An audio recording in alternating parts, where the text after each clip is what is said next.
This is Mr. Joseph with another Bible study. Today I'm going to be looking at a very, very important topic, and the topic is the resurrection of Jesus Christ in the flesh.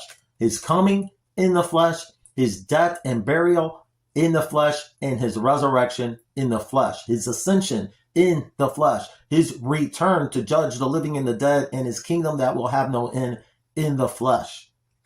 In Luke chapter 24, verse 39, Jesus says, look at my hands. This is after the resurrection. He is appearing before the apostles, 10 of the apostles. He says, look at my hands and my feet, that it is I myself. Touch me and see, because a ghost does not have flesh and bones, as you can see I have. In John chapter 20, one of the disciples, one of the apostles who wasn't there, in John chapter 20, verse 27, who is Thomas, he tells Thomas, he says to Thomas, put your fingers here and look at my hands. See, Thomas was not believing the other apostles because he hadn't seen it for himself. He said, I have to see it in order to believe it. And he said, reach out your hand and put it into my side. Don't be faithless, but believe.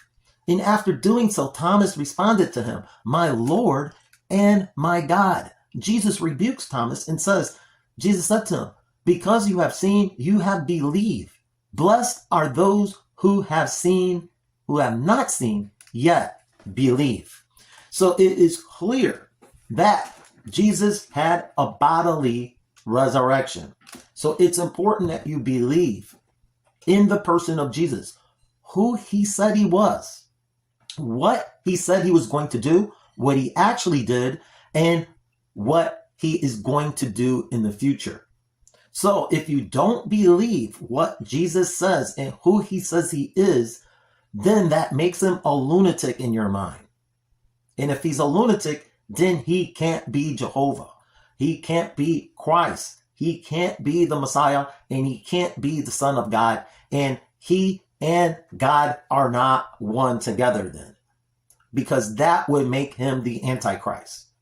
And so this is a very, very important message.